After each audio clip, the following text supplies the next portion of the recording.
apapun musibahnya dia tetap ayah saya. Cukup untuk bilang maaf itu aja udah cukup banget bagi saya. Bapak yang salah, bapak yang bikin kamu seperti ini. Bahkan mereka ikut membuli, bencong, Bayinya mati di dalam dan dia nggak keluar, jadi itu butuh operasi lagi. Hidup adalah perjalanan kisah. Kisah indah membawa bahagia. Kisah sedih membawa lara. Semuanya berharga. Karena suka duka, lara bahagia, pada akhirnya membuat perjalanan hidup kita syarat akan makna. Mari resapi bersama dalam Ruang Cerita Linda Anugrah.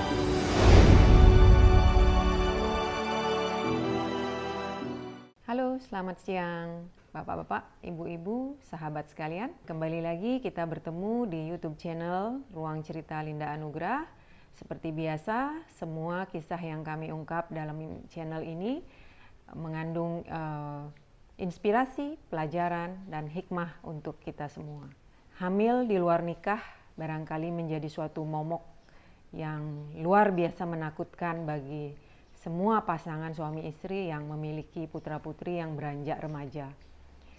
Tapi kejadian itu terus saja terjadi, bahkan berulang, dan diikuti dengan kejadian-kejadian yang lebih tragis lagi, seperti bayi yang dibuang, dibunuh, atau kemudian si ibu yang akhirnya diproses secara hukum. Apapun itu, tentu ada alasan di balik semua yang terjadi. Tamu kita kali ini adalah salah satu yang terlibat dalam kejadian kehamilan yang tidak diinginkan. Bagaimana kejadiannya, kita akan tanya-tanya lebih jauh kepada yang bersangkutan. Tapi sebelumnya saya harap kita semua tidak menghakimi, tidak menudingkan jari, karena kita pun bukan orang yang suci. Mari kita simak penuturan tamu kita dengan sudut pandang yang netral dan juga pola pikir yang jernih. Selamat siang adik. Selamat siang Ibu. Bagaimana kabarnya? Baik. Sehat? Sehat. Ya. Adik usia berapa sekarang? Sekarang 20 tahun. 20 tahun ya. Masih sekolah apa kuliah? Sekarang kuliah Bu. Aktivitas keseharian berarti hanya kuliah? Iya. Tidak bekerja? Tidak. Tidak ya. Coba adik ceritakan kepada pemirsa bagaimana sebenarnya kronologisnya dari awal. Mulai kejadian adik mengalami kehamilan yang tidak diharapkan itu, apakah ada pemicu awal yang menyebabkan adik melakukan itu atau memang terjadi begitu saja? Pada awalnya itu saya lahir dari keluarga yang baik-baik aja. Saya punya keluarga yang lengkap. Lalu waktu saya umur 4 tahun, ibu kandung saya meninggal karena kanker darah. Lalu setelah itu kehidupan saya mulai berubah karena bapak saya mulai stres, mulai banyak permasalahan-permasalahan lain yang muncul. Lalu setelah sekian tahun dia memutuskan untuk menikah kembali dengan alasan bahwa dia ingin ada orang yang merawat saya ketika dia bekerja atau menjalani aktivitasnya. Lalu dia memperkenalkan saya pada orang yang juga menjadi pilihannya dia, tinggalnya dekat dari rumah saya. Lalu dia memutuskan untuk menikah, padahal saya sudah bilang kalau saya nggak sreg sama orang itu. Itu di usia adik berapa? Waktu kelas 6 SD sekitar 11 tahun. Bu. 11 tahun. Berarti itu adik usia 4 tahun, kemudian umur 11 Bapak menikah lagi. 7 tahun Bapak sendiri berarti ya? Iya Bu. Lalu Awalnya saya pikir keluarganya itu bakal seperti keluarga normal pada umumnya. Cuman mungkin karena dia sudah pernah berkeluarga, si pihak wanita itu, dia juga belum bisa memperlakukan saya seperti anaknya dia sendiri. Dari hal itu dia lebih mengutamakan dan mendominasi segala hal itu lebih ke anaknya. Ya siapapun rasanya pasti bakal timbul rasa iri. Saya berusaha untuk oh ya mungkin karena bukan saya anaknya, jadi saya berpikir positif aja pada awalnya. Lalu lama-kelamaan sikap mereka kepada saya setelah tahun pertama setelah pernikahan itu malah jadi berubah dan kasar. Maksud kasarnya bukan kasar mukul, tapi dia menekan saya untuk terus merasa bersalah gitu. Saya dipaksa untuk melakukan segala sesuatu secara sempurna. Kalau saya pulang sekolah, lalu saya pulang telat aja sedikit, udah dikasih omongan.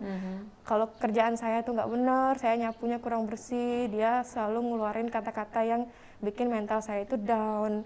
Saya juga waktu itu nggak berani cerita sama orang karena takut saya mencemarkan nama keluarga itu, karena keluarga itu juga ibu ini adalah wakil kepala sekolah waktu itu. Terus kalaupun saya cerita sama teman saya cuma bilang ada masalah keluarga. Setiap hari itu terulang, terus saya kan jadi tertekan. Sebentar. Tapi anaknya sendiri juga harus melakukan tugas yang sama apa tidak? Sampai sekarang pun anaknya nggak dikasih ngambil kerjaan gitu. Berarti hanya Anda yang disuruh bekerja? Iya. Oh, iya. Terus? Sampai saya nggak kuat dengar omongannya itu, saya kabur sempat 2 kali. Saya kaburnya ke rumah saudara. Awalnya nggak dihubungi, didiamin aja, sampai pada akhirnya saya diajak ke ruang BK sama guru karena saya udah nggak sekolah 3 hari. Saya ceritain keluarga saya seperti itu. Ibu guru itu adalah orang pertama yang tahu cerita saya. Akhirnya dia mungkin telepon orang tua saya, terus saya dicari ke rumah nenek saya, diajak pulang. Tapi sampai rumah tuh bukan dia minta maaf atau segala macam. Mereka malah menghakimi saya dan bilang, oh, kamu tuh anak nggak tahu diri, kenapa pergi bikin malu keluarga. Terus dari sanalah saya semakin kuat untuk menyalahkan diri saya sendiri. Kalaupun saya keluar rumah, saya orang-orang tuh jadi gimana ya, nggak peduli gitu loh sama saya karena keluarga itu udah bermasalah dari awal. Akhirnya saya menutup diri dan terakhir saya minta izin untuk tinggal sama bibi saya. Dari sana saya mulai merasa sedikit lega. Gitu. Tapi Bapak tahu nggak kejadian-kejadian itu? Saya nggak pernah ceritain sama Bapak. Sama sekali? Sama sekali. Tapi tidak mencium gelagat yang artinya anak saya tidak bahagia dengan ibu tirinya gitu? Karena kalau Bapak pulang kerja tuh saya harus biasa-biasa aja, Bu. Kalau nangis nggak berani di depan Bapak. Oh gitu. Lalu apa yang terjadi setelah Anda tinggal dengan bibi? Setelah itu saya baru bertemu sama orang yang memberikan saya kesempatan untuk bicara. Saya dikasih kasih sayang, dan salahnya saya sama pacar saya ini saya terlalu kelewatan memberikannya karena bagi saya dia tuh orang yang cuman dia orang yang bisa mengerti saya waktu itu. Akhirnya kami melakukan kesalahan sampai saya hamil. Jadi begitu.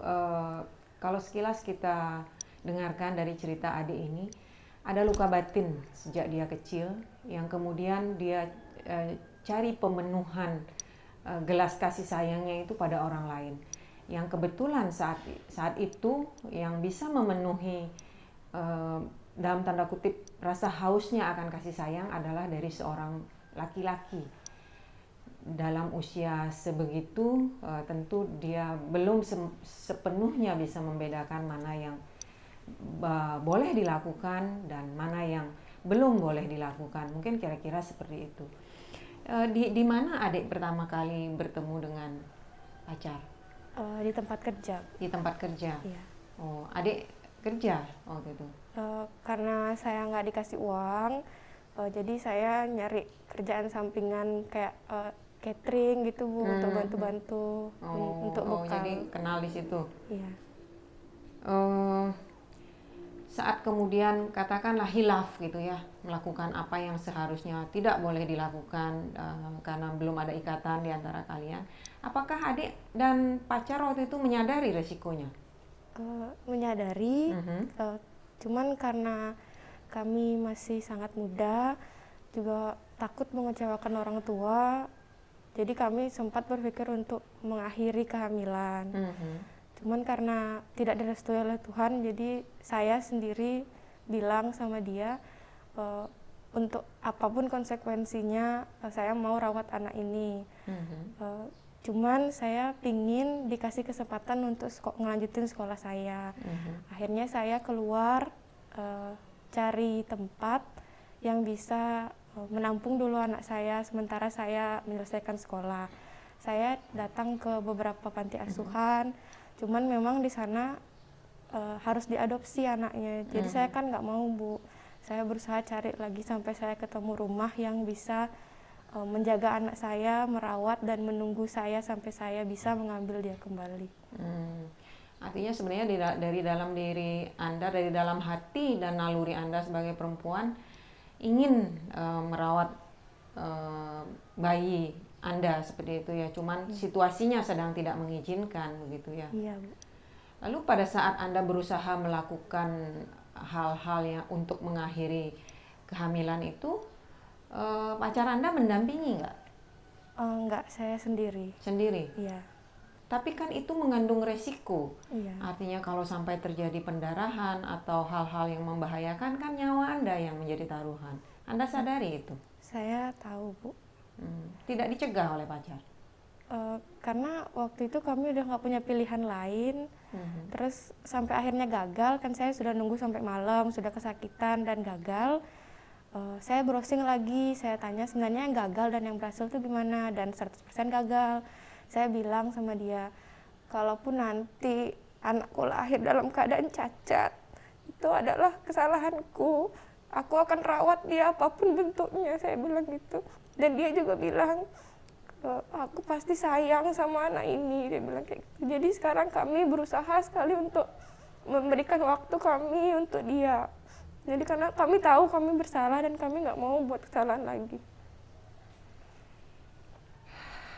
Jadi ini penuturan yang langsung kita dengarkan dari orang yang mengalami kehamilan yang tidak diinginkan. Ini pelajaran juga buat Anda para remaja di luar sana, remaja wanita, bahwa kalau sampai terjadi kehamilan yang tidak diinginkan, semua penderitaan fisik maupun batin itu lebih berat dialami oleh si wanita sendiri.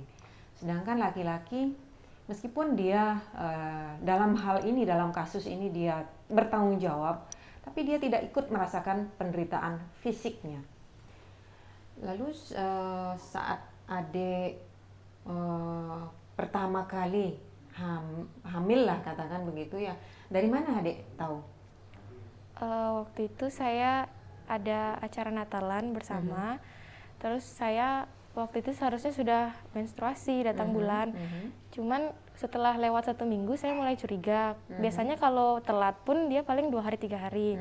Akhirnya saya memutuskan untuk membeli obat pengecek kehamilan di apotek. Setelah besoknya saya cek dan benar saya hamil positif. Saya langsung bilang sama pacar saya, dan pada awalnya dia minta saya untuk ayo kita sama-sama ngomong sama bapak saya kan. Cuman karena saya takut mengecewakan dan dia syok, bapak saya takutnya bapak saya tuh stres dan kembali ke fase waktu dia kehilangan ibu saya itu stres. Akhirnya saya memutuskan bilang jangan dulu, kita coba cari solusi lain. Sampai pada akhirnya saya coba lihat di YouTube, nonton salah satu konten, saya lihat komentarnya, di sana ada beberapa orang yang mempromosikan produk untuk ada yang mencegah kehamilan, ada yang menyelesaikan kehamilan. Lalu saya menghubungi salah satu kontak di atas. Saya tanya ke mbaknya ini, dia bilang bisa sampai kehamilan 7 bulan, Mbak. Cuman resikonya itu akan besar. Saya bilang kehamilan saya usianya segini, terus dia minta uang yang lumayan banyak waktu itu. Saya bohong sama orang tua saya, minta uang untuk biaya sekolah. Saya bantu pacar saya untuk membeli itu. Awalnya pacar saya nggak mau, Bu. Cuman karena saya tetap kekeh ingin mencoba, akhirnya dia mau membantu saya membeli produk itu. Saya minum dan ternyata hasilnya gagal. Berupa tablet itu ya? Iya. Boleh tahu sampai berapa juta harganya itu? Saya belinya kalau nggak salah 1 juta sekian, nggak sampai 1,5. Itu berupa tablet yang langsung diminum. Kemudian tadi disampaikan ada resiko apa katanya penjualnya? Bisa, kalaupun misalnya keluar janinnya, mungkin kemungkinan akan nggak bersih di dalam dan tumbuh kanker. Ya, tumbuh daging lah pokoknya, kanker. Terus kemungkinan kedua, siklus menstruasinya itu tidak tidak selancar biasanya, atau kemungkinan yang paling buruk bayinya mati di dalam dan dia nggak keluar, jadi itu butuh operasi lagi. Itu sudah disampaikan oleh penjualnya? Sudah. Dan adik mengambil semua resiko itu? Iya. Terus pacarnya waktu itu seperti apa reaksinya? Dia ikut dengar nggak bahwa ada resiko seperti itu? Saya sih nggak nyampein resiko yang itu, Bu. Saya cuman bilang kenapa nggak coba ini aja gitu. Dan kemudian usaha itu gagal gitu ya? Iya. Setelah itu adik kembali kuliah, tentu terjadi perubahan-perubahan selama periode awal terutama. Mungkin ada mengidam, ada muntah-muntah, dan tanda-tanda seperti itu. Bagaimana adik melakoninya dalam periode itu? Waktu kuliah, saya berusaha cari solusi lain, kayak saya beli makanan yang biasa saya makan itu saya kurangi, lebih banyak minum air, dan saya sering bolak-balik ke WC, Bu. Karena muntah, mual, itu saya harus tahan di kelas, terus istirahatnya saya bolak-balik ke toilet gitu. Teman-teman ada kecurigaan tidak? Kalau selama saya cuma muntah-muntah gitu enggak, karena mereka tahu kalau saya punya penyakit lambung, jadi saya biasa kalau muntah gitu. Cuman kalau dilihat dari badan saya itu setelah kandungan saya 4 bulan baru mereka bisa lihat. Terus setelah terjadi perubahan fisik, bagaimanapun kan tidak bisa ditutupi seterusnya. Iya. Reaksi teman-teman seperti apa? Apakah ada yang mengejek atau mempertanyakan atau seperti itu? Kalau omongan orang yang jelek-jelek sudah pasti ada. Cuman sahabat saya yang benar-benar dekat sama saya, dia support saya karena dia mengerti kalau saya sudah jatuh, terus dijatuhkan lagi kan pasti sakit, merasa sendiri. Dia bilang, ayo sama-sama nanti kita bantuin kamu, jangan berkecil hati. Kami tahu kok kalau kamu tidak secara sengaja melakukan kesalahan ini, kami akan melindungi kamu apapun konsekuensinya. Dia bilang. Lalu di bulan keberapa pada akhirnya Anda setelah gagal itu kan, di bulan keberapa akhirnya menyampaikan kepada Bapak? Saya gagal karena minum obat itu tuh pada usia kehamilan 3 bulan. Lalu saya bilang sama Bapak tuh pada usia 4 bulan. Dan reaksi Bapak saat pertama diberitahu? Bapak waktu itu tenang, dia cuma nanya, sama siapa, pacarmu siapa, dia bilang. Saya ceritain semuanya, terus dia yang malah lebih merasa bersalah. Dia bilang, kamu tidak akan seperti ini kalau kamu tumbuh di keluarga yang baik. Bapak yang salah karena bapak yang gagal merawat kamu. Ayo kita sama-sama cari solusi itu, dia bilang. Setelah kemudian Bapak seperti itu, bagaimana perasaan Anda? Saya lega karena sedikit menyesal karena saya sempat minum obat itu. Ternyata reaksi bapak saya seperti ini. Jadi saya benar-benar kaget karena saya pikir saya akan dimarahi itu semacamnya. Akhirnya mulai saat itu saya membuka pikiran saya, apapun yang saya masalah yang saya miliki saya akan cerita sama Bapak. Jadi ini juga pelajaran penting untuk kita orang tua dan juga untuk adik-adik di luar sana yang barangkali saat ini juga sedang mengalami masalah yang sama. Anda pada saat mengalami masalah, Anda panik, Anda kalut, Anda tidak bisa mencari solusi. Bagaimanapun takutnya, bagaimanapun khawatirnya akan reaksi orang tua, mengaku adalah hal yang terbaik. Karena bagaimanapun orang tua pasti akan mencarikan jalan keluar yang terbaik untuk putra-putrinya yang tidak membahayakan, yang tidak nanti menimbulkan masalah yang lebih besar. Marah mungkin wajar, semua orang tua yang mempunyai anak mengalami masalah seperti ini pasti akan marah. Tapi tidak ada orang tua yang akan mencelakakan anaknya.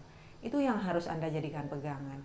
Jadi bagaimanapun mengaku kepada orang tua itu adalah jalan yang paling tepat. Singkirkan rasa takut, terima resikonya. Orang tua Anda marah itu wajar, tapi jangan mengambil tindakan yang justru nanti lebih membahayakan. Salah satunya seperti adik ini, dia mencoba-coba dengan meminum obat yang tadi sudah dijelaskan bahwa ada resiko yang sangat besar sebenarnya, dan itu sangat berbahaya untuk kesehatan. Lalu kemudian ketika janin itu tumbuh semakin besar di dalam rahim Anda, Apa yang Anda rasakan? Dari sana saya ngerasa, oh begini ya rasanya jadi seorang ibu. Apalagi kalau periksa misalnya setiap bulan, saya ngelihat perkembangannya, jantungnya baik, itu saya bersyukur sekali sama Tuhan. Saya selalu puji Tuhan, saya selalu bilang kalau apapun yang terjadi ke depan, saya akan ada di depan buat jagain dia. Bapak tahu nggak? Bapak tahu. Kemudian bibi atau nenek tahu? Enggak. Hanya Bapak yang tahu? Iya. Bagaimana reaksi Bapak? Bapak itu setelah kejadian saya diperlakukan seperti itu, dia jadi merasa bersalah pada dirinya sendiri. Dia tidak menyalahkan saya, dia bilang ayo cari jalan keluar sama-sama. Dia selalu minta maaf sama saya, dia bilang Bapak yang salah, Bapak yang bikin kamu seperti ini. Coba kalau dari dulu Bapak dengerin omonganmu, mungkin sekarang kamu gak kayak gini, dia bilang gitu. Artinya pada akhirnya Bapak tahu bahwa Anda mengalami hal-hal yang menyakitkan ketika bersama istrinya? Tahu. Tahu pada akhirnya, ya? Iya. Lalu kemudian saat bayi itu lahir dalam kondisi sehat, bagaimana perasaan Anda? Waktu dengar tangisan pertama, terus diliatin anaknya, saya rasanya pengen sujud, pengen berterima kasih sama orang-orang yang orang-orang yang kasih saya kesempatan, kasih saya support. Saya benar-benar bersyukur. Udah, saya nggak bisa ngomong apa, saya nangis aja, Bu. Lalu saat Anda harus menitipkan bayi Anda kepada seseorang pada saat itu, apa yang Anda rasakan di dalam hati? Saya menitipkan anak ini kan setelah saya pulang dari rumah sakit. Waktu saya di rumah sakit, saya sudah bilang saya nggak akan nangis kalau saya taruh anaknya di sana. Saya bisa kok. Setelah saya datang ke tempat itu, saya menitipkan. Saya melihat anak saya jauh dari saya dan dipegang sama orang lain. Saya sedih sekali sebenarnya. Kenapa harus saya tinggalin dia sekecil ini? Cuman pada akhirnya saya kembali lagi, nggak boleh nangis, kamu nggak boleh nangis. Anakmu itu punya tempat yang lebih layak ketimbang dia sama kamu. Akhirnya saya pulang, setelah di jalan baru saya merasa bersalah, kok saya biarin anak saya sendiri. Tapi satu sisi saya bersyukur karena dia punya tempat yang bagus di sana. Bapak Ibu, saudara-saudara sekalian, kembali lagi ini penuturan yang benar-benar langsung dari orang yang mengalami, bahwa seperti itulah saat dilahirkan, kemudian melihat wujud nyata bayi yang dilahirkannya, tapi tidak punya kemampuan untuk membesarkan baik secara fisik maupun secara finansial, belum siap. Kemudian harus menitipkan atau menyerahkan kepada orang lain, itu bukan hal yang mudah untuk dia. Jadi kalau saat ini di luar sana ada orang tua, ada tetangga atau keluarga Anda yang mengalami hal yang seperti dialami adik ini, beri mereka dukungan, support mereka. Jangan buat mereka menjadi kalut dan mengambil tindakan-tindakan yang pada akhirnya akan semakin merugikan banyak orang. Kalau misalnya saat itu Anda tidak menemukan orang yang mau menerima titipan anak Anda dan nanti suatu saat akan Anda ambil lagi, kira-kira apa yang akan Anda lakukan? Mungkin saya akan mengizinkan dia untuk diadopsi, Bu. Mengizinkan? Karena bukan mengizinkan sih, lebih tepatnya terpaksa saya harus memberikan dia pada orang lain. Karena kalau menurut saya dan Bapak, kalau saya ajak dia bersama-sama dengan saya sendiri pun susah dengan keluarga yang hancur. Dia untuk sekecil itu apa kamu mau melihat dia seperti kamu, Pak bilang begitu. Coba kita cari solusi, ajak dia bertemu dengan keluarga baru yang bisa lebih menyayangi dia, memberikan dia fasilitas. Tapi tetap saya nggak bisa terima sama hal itu, Bu. Makanya saya terus berusaha nyari tempat, mau kemanapun saya jauhnya, saya usahain itu biar saya bisa tetap sama anak saya. Kira-kira sampai bertemu orang yang bersedia merawat sementara, katakan gitu, sampai Anda siap, berapa tempat yang sudah Anda datangi? 4. 4 ya? Ya. Semua tidak ada yang bersedia dititipi sementara? Enggak ada. Ada, tapi saya harus bayar per bulan dan dia diamnya di Surabaya, jauh, Bu. Oh, jadi seperti penitipan begitu ya? Ya. Kemudian apa hal paling berat yang adik rasakan dari rangkaian kejadian sejak kehamilan tak diharapkan itu sampai dengan saat ini?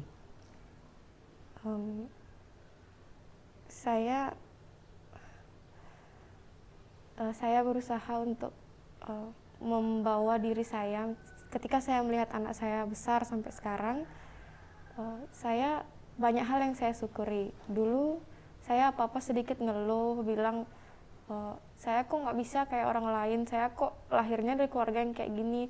Setelah saya menerima kejadian ini, bertemu dengan orang-orang baik, orang-orang yang lebih susah dari saya jadi bangkit. Saya nggak memikirkan bahwa diri saya yang paling sakit. Saya semangat melihat anak saya tumbuh berkembang dengan cepat, dengan sehat, pandai. Saya bersyukur sekali. Jadi untuk apapun yang saya lalui ke depannya, bagi saya anak saya yang menyemangatin saya, Bu. Selalu ada hikmah dari semua peristiwa, sepayat apapun itu ya. Iya. Berarti adik menyesali nggak kejadian-kejadian yang sudah terjadi? Enggak. Enggak. Bukan saya bangga saya hamil di luar nikah, saya bangga punya anak dengan tidak menikah gitu kan. Cuman orang-orang kan punya caranya sendiri memandang. Kalau bagi saya, setelah saya punya anak, banyak orang yang saya lihat peduli. Banyak orang yang saya lihat mereka bisa kok seperti saya tuh, mereka nggak nyerah kok. Saya segini aja udah nyerah. Jadi banyak hal yang saya terima dari orang-orang baik yang belum pernah saya jumpai sebelumnya.